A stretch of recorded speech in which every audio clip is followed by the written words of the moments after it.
बिस्मिल्लाहिर्रहमानिर्रहीम सल्लल्लाहु अलैहि वसल्लम। अस्सलाम वालेकुम क्लास 9। उम्मीद है आप सब खैरियत से होंगे। आज हम करेंगे यूनिट 9 की रिव्यू एक्सरसाइज 9 के क्वेश्चन नंबर 1 को, जो कि एमसीक्यूज हैं। फर्स्ट एमसीक्यू की जानिब चलते हैं। हमारा क्वेश्चन है if two polygons are similar then. तो यहाँ पे पॉलीगॉन का जिक्र हो रहा है, ठीक है। पॉलीगॉन एक क्लोज्ड फिगर होती है, ठीक है। जैसे 3 साइडेड फिगर होती है जो उसे ट्राइंगल कहते हैं। 4 साइडेड फिगर को क्वाड्रिलेटरल कहते हैं, ठीक है। जैसे 4 साइडेड फिगर के अंदर स्क्वायर भी शामिल है, रेक्टेंगल भी शामिल है, इसको क्वाड्रिलेटरल कहते हैं। फिर जो 5 साइडेड फिगर होती है, ठीक है, उसको पेंटागोन कहते हैं, जिसमें 5 साइड्स होती हैं, 1 2 3 4 5। और जिसमें 6 साइड्स होती हैं उसको हेक्सागोन कहते हैं, ठीक है। जिसमें इसी तरह 7 साइड्स होती हैं, 7 साइड, उसे हेप्टागोन कहते हैं, ठीक है। और जिसमें 8 साइड्स होती हैं उसे ऑक्टागोन कहते हैं, जिसमें 9 साइड्स होती हैं उसे नोनोगोन कहते हैं, जिसमें 10 साइड्स होती हैं उसे डेकागोन कहते हैं। इसी तरह ये आगे काउंटिंग चलती चली जाती है। तो ये तमाम फिगर जिनका मैंने जिक्र किया ये सारी पॉलीगॉन्स होती हैं। आर सिमिलर, 2 पॉलीगॉन आपस में सिमिलर होंगी तब जबकि उनके एंगल्स क्रॉसपॉन्डिंग एंगल्स इक्वल हों, उनके एरिया इक्वल होंगे, वॉल्यूम इक्वल हो, या क्रॉसपॉन्डिंग साइड्स इक्वल हों। तो यहां पे जब हमने इस यूनिट को स्टार्ट किया था तो हमने स्टार्ट में इंफॉर्मेशन पढ़ी थी 2 polygons are similar if their corresponding angles are equal. अगर उनके क्रॉसपॉन्डिंग एंगल्स आपस में इक्वल हो तो पहला आंसर देखें यही लिखा हुआ है उसमें, क्रॉसपॉन्डिंग एंगल्स आर इक्वल, ठीक है। तो ये statement if true polygons are similar if their corresponding angles are equal, अगर क्रॉसपॉन्डिंग एंगल्स आपस में इक्वल होंगे तो ऐसी 2 पॉलीगॉन आपस में सिमिलर कहलाएंगे। नेक्स्ट क्वेश्चन है the ratio of the areas of 2 similar polygon is, कि जो एरिया की रेशियो है, ठीक है, वो किसके इक्वल होती है ये हमें बताना है, ठीक है। तो यहां पे पेरीमीटर का जिक्र है कि पेरीमीटर के इक्वल हो square of the ratio of their corresponding sides, ratio of their corresponding cube of their, इन दोनों में आपने फर्क देखना है, यहां स्क्वायर है यहां क्यूब है, यहां सम ऑफ देयर कॉरस्पॉन्डिंग साइड्स। तो इसको समझने के लिए यहां पे देखें हमने एक फॉर्मूला पढ़ा था, ये देखें एरिया की जो रेशो होती है वो साइड्स की रेशो का स्क्वायर होती है, ठीक है। ये देखें ये साइड्स है ना L1 और L2, इसकी इनकी साइड्स का रेशो का स्क्वायर। तो ये इधर एरिया की रेशो है A1 ओवर A2, इसको रेशो ही बोलते हैं ना, इसको इस तरह भी लिख सकते हैं। तो ये किसके इक्वल है, साइड्स की रेशो, ठीक है, ये रेशो और इसके ऊपर स्क्वायर। तो ये इस फॉर्मूला को, अगर ये आपको फॉर्मूला याद रहता है तो इस फॉर्मूला की मदद से हम ये कह सकते हैं कि जो इनकी क्रॉसपॉन्डिंग साइड्स हैं, ठीक है, उनका square, ratio square of the ratio of their corresponding sides. तो ये हमने इस फॉर्मूला की मदद से याद रखना है, ठीक है। ये क्रॉसपॉन्डिंग साइड्स और इनके ऊपर स्क्वायर, इनके इक्वल जो है वो एरिया की रेशो होती है। तो ये फिर बी ऑप्शन जो है वो इसका करेक्ट ऑप्शन कहलाएगा। नेक्स्ट क्वेश्चन की तरफ चलते हैं। पार्ट नंबर 3 है if the volume of 2 similar solids is 125 centimetre cube and 27 centimetre cube, the ratio of there corresponding Heights is. तो यहां पे 2 सिमिलर सॉलिड्स का वॉल्यूम दिया गया है, एक का ये है और दूसरे का ये है। तो वो कह रहे क्रॉसपॉन्डिंग हाइट क्या होगी। तो यहां पे देखें जब हमने ये एक्सरसाइज पढ़ी थी तो इसमें हमने पढ़ा था एक एक्सरसाइज में कि जो वॉल्यूम की रेशियो है वो इक्वल होती है हाइट की रेशियो के क्यूब के। तो इस फॉर्मूला की मदद से हम जो उसने हाइट की रेशियो पूछी है, क्रॉसपॉन्डिंग हाइट की रेशियो, वो फाइंड कर लेंगे, ठीक है। तो जो पहले वाला वॉल्यूम है उसको हम V1 कह लेंगे, दूसरे को V2 कह लेंगे, और ratio of the corresponding Heights H1 over H2 वो हम यहाँ पे जो है वो फाइंड करेंगे। तो वॉल्यूम की रेशियो वो इक्वल है हाइट की रेशियो का क्यूब। तो ये फॉर्मूला हमने पढ़ लिया, वैल्यूज पुट करते हैं। V1 क्या है 125 ओवर V2 क्या है 27, यहाँ पे आ गया 27, इधर आ गया H1 ओवर H2 और इस सारे के ऊपर आ गया क्यूब। अब देखिए हमें ये क्यूब खत्म करना है क्योंकि हमें इनके दरमियान हाइट के दरमियान रेशो चाहिए। तो क्यूब खत्म करने के दोनों साइड पे हमने क्यूब रूट ले लेना है, क्यूब रूट से जो क्यूब है वो खत्म हो जाता है। तो ये आ गया क्यूब रूट। अब 125 को अगर हम 5 के टेबल से फैक्टराइज करेंगे, 5 25 आर 125, 5 5 आर 25, 5 1 आर 5, तो इसे हम 5 की पावर 3 लिख लेंगे। और 27 को देखें तो 3 9 आर 27, 3 3 आर 9 और 3 1 आर 3, तो कितने टाइम आया 3 टाइम। तो इस तरह 5 की पावर 3 इक्वल है 125 के और 3 की पावर 3 इक्वल है 27 के। तो 125 को हम 5 ओवर 3 का क्यूब लिख लेंगे। इस तरह ये क्यूब इस क्यूब से कैंसिल और ये क्यूब इस क्यूब रूट से कैंसिल। तो यहाँ आ गया H1 ओवर H2 और इधर बाकी रह गया 5 over 3 is equal H1 over H2। तो यूं देखें हाइट के दरमियान जो रेशो हमारे पास आ गई वो आ गई 5:3 is equal H1 ratio H2। तो रेशो बिटवीन हाइट क्या आ गया 5:3। तो ये वाला ऑप्शन जो है बी वाले ऑप्शन में देखें 5:3 मौजूद है। ठीक है, उसके बाद फोर्थ वाला एमसीक्यू है exterior angle of a regular pentagon. तो पेंटागन जो है वो 5 साइडेड फिगर होती है, तो एन आ गया 5।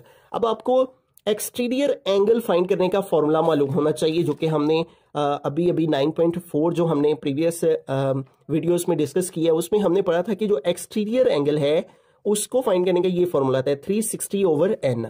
तो इस फॉर्मूला को हम यहाँ पे लगाएंगे।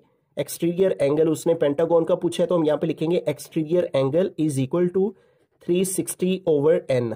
ठीक है, तो इस फॉर्मूला की मदद से हम एक्सटीरियर एंगल ऑफ पेंटागन जो है ऑफ रेगुलर पेंटागन वो फाइंड करें। अब आपको पेंटागन का पता होना चाहिए कि उसमें 5 साइड्स होती हैं।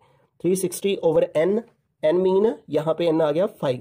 ठीक है, तो अब 360 को 5 पे डिवाइड कर देंगे, 360 डिवाइडेड बाय 5, तो ये आ गया 72 डिग्री। ठीक है, तो एक्सटीरियर एंगल कितना होगा पेंटागन का?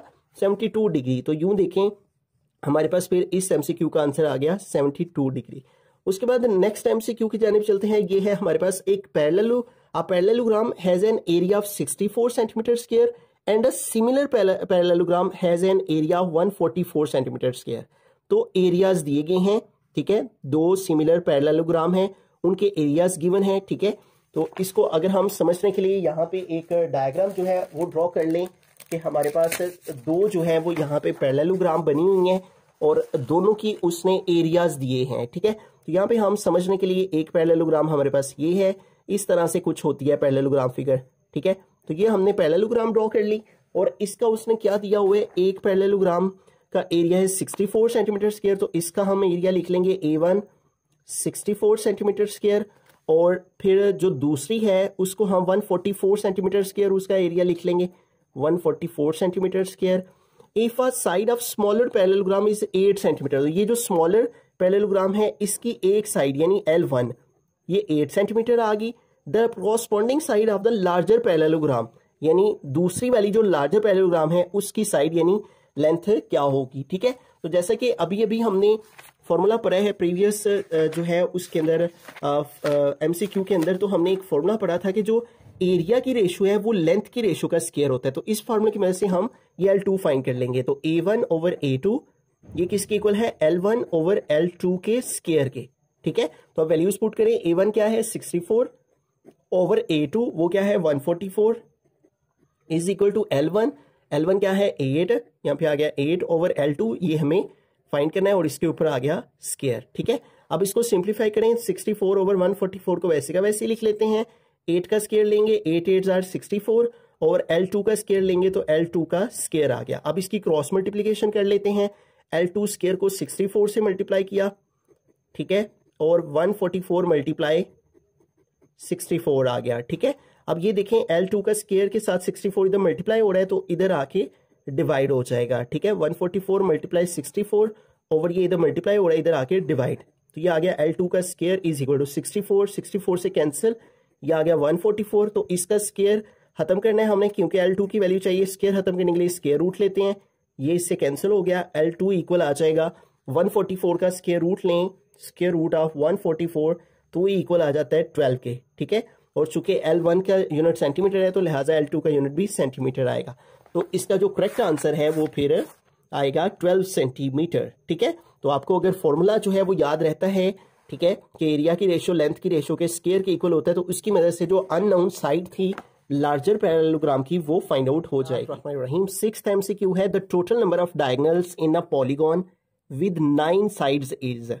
एक 9 साइड्स वाली जो पॉलीगॉन है उसके डायगोनल्स की तादाद कितनी होगी। ठीक है, ये देखें अगर मैं यहाँ पे एक शेप बनाता हूँ स्क्वायर, ठीक है, और इस स्क्वायर शेप के देखें एक डायगोनल ये बनेगा और एक डायगोनल ये बनेगा, 2 डायगोनल बनेंगे। ठीक है, ये फॉर्मूला होता है नंबर ऑफ डायगोनल्स फाइंड करने का। देखें अगर हम एक स्क्वायर शेप के डायगोनल निकालें तो n मतलब इसकी साइड्स है, देखें 1 2 3 4 साइड्स होंगी, तो n आ गया 4, यहाँ भी n की जगह 4 - 3 ओवर आ गया 2। तो ये देखें हमारे पास 4 में से 3 निकाला 1 ओवर आ गया 2, 4 1s are 4/2 और 4 को 2 पे डिवाइड करेंगे तो 2 है। ये देखिए 2 आ गया। लेकिन यहाँ पे उसने कहा है कि 9 साइड्स, आपको वो कोई और भी दे सकता है इसकी जगह डायगोनल्स किसी और पॉलीगॉन की, तो यही फॉर्मूला तब भी आपने लगाना है। मैंने एक एग्जांपल आपको दी है और साथ में उसकी फिगर बना के बताया कि नंबर ऑफ डायगोनल जो है वो कैसे फाइंड होते हैं। ठीक है, और हमने एक स्क्वायर के डायगोनल जो है वो फाइंड किया। तो ये फॉर्मूलाज बेसिकली आपको आने चाहिए जो कि बार बार यूज हो रहे हैं, n इंटू एन माइनस 3/2, ठीक है। तो यहाँ पे n क्या है, नंबर ऑफ साइड्स, और वो उसने क्या 9 साइड्स है, तो यहाँ पे आ गया 9, इधर भी n की जगह 9 माइनस 3 ओवर आ गया 2, ठीक है। ये आ गया 9, 9 में से 3 माइनस किया 6/2 आ गया, ठीक है। ये देखिए 2 1 जार 2, 2 3 जार 6 और 9 3 जार कितना हो गया 27। तो 9 साइड्स वाली फिगर के डायगोनल्स की तादाद 27 होगी, तो ये इसका करेक्ट आंसर बनेगा। 2 स्फीयर्स आर सिमिलर, कह रहे हैं 2 स्फीयर हैं वो सिमिलर हैं, their radii are in the ratio, उनके जो रेडियस हैं यानी R1 रेशो R2, उसकी रेशो उसने दी है वो है 4:5, ये आ गई हमारे पास। और वो कह रहे हैं if the surface area of a larger sphere is 500 pi centimetre square. अब देखिए यहाँ पे हम ये जो 5 है इसको हमने R2 लिया है, यानी कि जो सेकंड वाला रेडियस है वो R2 है, इसका मतलब वो लार्जर है।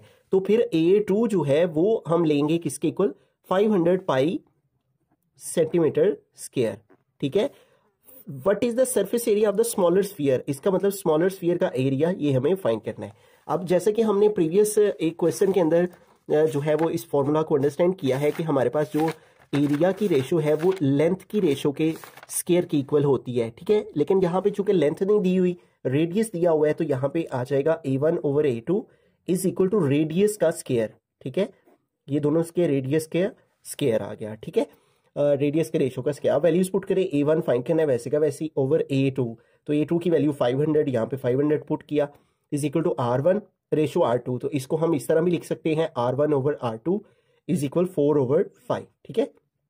तो यहाँ पे आ गया R1 रेशो R2 की वैल्यू 4/5 और ऊपर आ गया स्क्वायर। अब इसको सिंप्लीफाई करें तो A1 इज इक्वल टू आ जाएगा हमारे पास 500 इज इक्वल टू 4 का स्केयर लेंगे, 4 4 जार 16 और 5 का स्केयर लेंगे, 5 5 जार 25। अब इसकी क्रॉस मल्टीप्लिकेशन कर लेंगे, ठीक है। A1 को मल्टीप्लाई किया हमने 25 के साथ और इज इक्वल टू 500 को मल्टीप्लाई करेंगे 16 के साथ, ठीक है। तो अब इसको सिंप्लीफाई करते हैं तो 25 इधर मल्टीप्लाई हो रहा है, इधर आके 25 जो है वो डिवाइड हो जाएगा, ठीक है। 25 इधर आके डिवाइड हो गया, इन दोनों को मल्टीप्लाई करेंगे, जो आंसर आएगा उसको 25 पे डिवाइड कर लेंगे, ठीक है। 500 मल्टीप्लाई 16, तो ये हमारे पास आ गया 8000 और डिवाइडेड बाय आ गया 25, इसको डिवाइड कर देंगे 25 पे, तो ये देखिए हमारे पास आंसर आ गया 320, ठीक है। और साथ में यूनिट आ जाएगा सेंटीमीटर स्क्वायर, ठीक है। तो इसके साथ में हम यूनिट लगा देंगे सेंटीमीटर स्क्वायर, और यहाँ पे चूंकि 500 के साथ जो है वो पाई भी मौजूद था, ठीक है, तो ये पाई जो है वो सारी जगहों पे साथ आ जाएगा, यहाँ भी, इधर भी और इधर भी, ठीक है, क्योंकि इसको उसने आंसर में सिंप्लीफाई नहीं किया हुआ। तो ये देखें, ये हमारे पास 320 पाई सेंटीमीटर स्क्वायर जो है वो ये इसका आंसर आएगा। अब नेक्स्ट क्वेश्चन में वो कह रहा है, a regular polygon has an exterior angle of 30 degree, ठीक है। एक जो रेगुलर पॉलीगॉन है उसका एक्सटीरियर एंगल उसने दिया हुआ है यहाँ पे, ठीक है। और वो कह रहा है how many diagonal does the polygon have, ऐसी रेगुलर पॉलीगॉन जिसका एक्सटीरियर एंगल 30 डिग्री हो तो उसके डायगोनल्स की तादाद कितनी होगी, ठीक है। तो इसको सोल्व करने के लिए यहाँ पे हम एक्सटीरियर एंगल के फॉर्मूला को यूज करेंगे और इसकी मदद से हम नंबर ऑफ साइड्स पहले n मालूम करेंगे, जब नंबर ऑफ साइड्स आ जाएंगी तो फिर हम नंबर ऑफ डायगोनल्स का ये वाला फार्मूला लगा के तो हम जो है वो डायगोनल्स की तादाद मालूम कर लेंगे। तो सबसे पहले एक्सटीरियर एंगल का फॉर्मूला लगाएंगे, ठीक है। तो ये यहाँ पे हमने पढ़ रखा है एक्सटीरियर एंगल का फॉर्मूला 9.4 के लिए, exterior angle is equal to 360/n। तो यहीं भी मैं कर देता हूँ इसको सॉल्व, ठीक है। Exterior angle is equal to होता है 360 डिग्री ओवर n। तो हमें यहाँ से n की वैल्यू चाहिए और एक्सटीरियर एंगल उसने दिया हुआ है 30 डिग्री, तो यहाँ पे आ गया 30 डिग्री इज इक्वल टू आ गया 360 डिग्री ओवर n। तो अब इसकी क्रॉस मल्टीप्लिकेशन करें, इसको इससे मल्टीप्लाई किया, इसको इससे, n को मल्टीप्लाई कर लेंगे 30 डिग्री के साथ और 360 को 1 से, 361 जार 360। अब इस इधर से n की वैल्यू निकाले, 30 इधर मल्टीप्लाई हो रहा है तो इधर आके 30 डिवाइड हो गया। अब इसको डिवाइड कर लेते हैं, ठीक है। 360 को डिवाइड करें 30 पे तो ये हमारे पास आ जाता है 12। तो इसका मतलब 12 साइड्स हैं हमारे पास जिसका हमने नंबर ऑफ डायगोनल जो है वो फाइंड करना है, ठीक है। तो नंबर ऑफ डायगोनल का फॉर्मूला लगाएंगे, नंबर ऑफ डायगोनल्स। तो नंबर ऑफ डायगोनल्स का जो फॉर्मूला है वो हमारे पास है n इंटू n-3/2, ये फॉर्मूला है हमारे पास, ठीक है। पहले हमने n की वैल्यू मालूम करनी है इस एक्सटीरियर एंगल के फॉर्मूला से, फिर उसको इस नंबर ऑफ डायगोनल्स की तादाद, चूंकि उसने हाउ मेनी डायगोनल्स पूछा है डज द पॉलीगॉन हैव, तो वो इस फॉर्मूला से फाइंड होगी। तो n हमारे पास क्या है 12, तो यहाँ पे 12 लगाया, यहाँ पे फिर n है, इधर भी 12 लगाया, 12 माइनस 3 ओवर आ गया 2। तो पहले ब्रैकेट को सोल्व करेंगे, 12 माइनस 3 9 आ गया, ओवर आ गया 2। अब इसको सिंप्लीफाई करें तो 2 1 2, 2 6 12, तो क्या आ गया 6 मल्टीप्लाई 9, तो 6 9 क्या होता है 54। तो नंबर ऑफ डायगोनल्स की तादाद कितनी होगी ऐसी फिगर की जिसकी 12 साइड्स हों, 54 डायगोनल्स बनेंगे उसमें, तो ये आ गया 54। ठीक है, नेक्स्ट क्वेश्चन में देखें, कह रहा है in a regular hexagon, hexagon आपको पता है 6 साइडेड जो फिगर होती है, ठीक है, उसको हम जो है वो हेक्सागोन कहते हैं। 1 2 3 4 5 6। द रेशो फाइंड करनी है length of a diagonal, diagonal की लेंथ की टू द साइड लेंथ के साथ। ठीक है, तो इसको समझाने के लिए यहाँ पे देखें, ये एक फिगर है मेरे पास, इसकी वजह से आपको ये क्वेश्चन बेहतर तरीके से समझ आ जाएगा। ये देखें, ये यहाँ पे हमारे पास 2 डायगोनल हैं इसके, ठीक है, तो ये 2 आ गया, रेशो ये एक साइड है, तो ये आ गई इसकी साइड है, ratio 1। In a regular hexagon the ratio of the length of a diagonal to the side length is, 2 diagonal तो 2 आ गया, रेशो एक साइड तो ये साइड आ गई। ठीक है, in a regular hexagon the diagonal pass through the centre, जो diagonal होते हैं वो सेंटर से पास करते हैं, और ये इसकी साइड, तो 2:1 इसका आंसर बनेगा। ठीक है, तो यहाँ पे इस क्वेश्चन का answer in a regular hexagon ratio of the length of the diagonal to the side length, वो क्या बनेगी 2:1। ठीक है, तो आगे चलते हैं, very last MCQ. A regular polygon has an anterior angle of 160 degree, how many side does it have.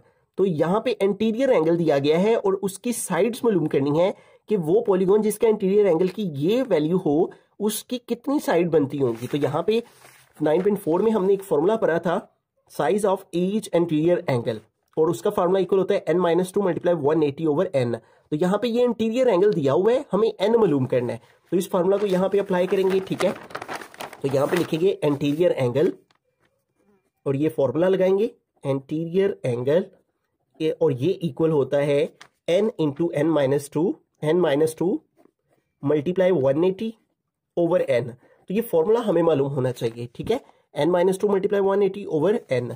तो अब देखें एंटीरियर एंगल की वैल्यू उसने हमें क्वेश्चन में दे रखी है, एंटीरियर एंगल की वैल्यू 165, तो यहाँ पे एंटीरियर एंगल की जगह 165 डिग्री पुट किया, तो यहाँ पे आ गया 165 इज इक्वल टू n-2 वैसे का वैसे ही लगा लिया, मल्टीप्लाई 180 डिग्री ओवर आ गया n।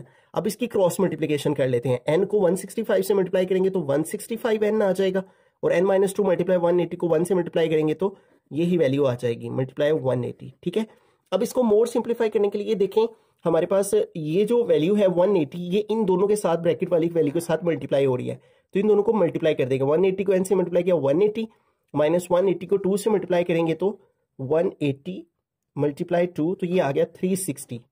ठीक है, अब हम क्या करेंगे, जो हमारे पास n वाली वैल्यूज है उनको हम एक तरफ कर लेते हैं, 165n और ये प्लस 180 है n है, ये इधर आके माइनस 180n हो गया, और इधर आ गया माइनस 360। अब इसको माइनस कर देंगे, 165 माइनस ये दोनों n वाली वैल्यूज है ना, जैसे 3x में से 2x माइनस करें तो 1x आ जाता है। ठीक है, 9x में से माइनस करें 4x तो 5x आ जाता है। उसी तरह हम n वाली वैल्यू को n से माइनस कर सकते हैं, माइनस 180, तो ये आ गया माइनस 15n। ठीक है, और इज इक्वल टू आ गया माइनस 360। अब देखेंगे हमें n की वैल्यू चाहिए, माइनस 15 इधर मल्टीप्लाई हो रहा है तो इधर आके माइनस 15 डिवाइड हो जाएगा, एक पहले एक तरफ मल्टीप्लाई हो रही है दूसरी तरफ आके डिवाइड हो जाती है, माइनस माइनस से कट हो गया। अब 360 को 15 पे डिवाइड कर लेंगे, 360 डिवाइडेड बाय 15, तो ये मेरे पास आ गया 24। ठीक है, तो ऐसी फिगर जिसका एंटीरियर एंगल 165 डिग्री हो, ठीक है, तो how many side does it have, तो ऐसी पॉलीगॉन की साइड्स कितनी होगी, 24 साइड्स होंगी, तो डी ऑप्शन इसका करेक्ट ऑप्शन होगा। तो इस तरह जब आप अंडरस्टैंड करके प्रॉपर वे के साथ तमाम कॉन्सेप्ट्स के साथ एमसीक्यूज को अंडरस्टैंड करेंगे तो आपके एग्जाम के पॉइंट ऑफ व्यू से आपको काफ़ी फायदा होगा, क्योंकि जैसा कि आपने देखा होगा कि जो आपके एमसीक्यूज हैं वो ओ लेवल बेस्ड आने हैं, जो कि कंसेप्चुअल बेस्ड होंगे। अगर आपने टॉपिक्स को और तमाम के तमाम कॉन्सेप्ट जो कि क्वेश्चंस में दिए गए होंगे उनको अच्छे से अंडरस्टैंड करके प्रॉपर फॉर्मूला और कॉन्सेप्ट के साथ उसको अंडरस्टैंड किया होगा, तो आपके लिए अगर एमसीक्यूज चेंज होके भी आते हैं तो आप उनको इजीली सॉल्व कर सकेंगे। Thanks for watching this video. अल्लाह हाफिज़।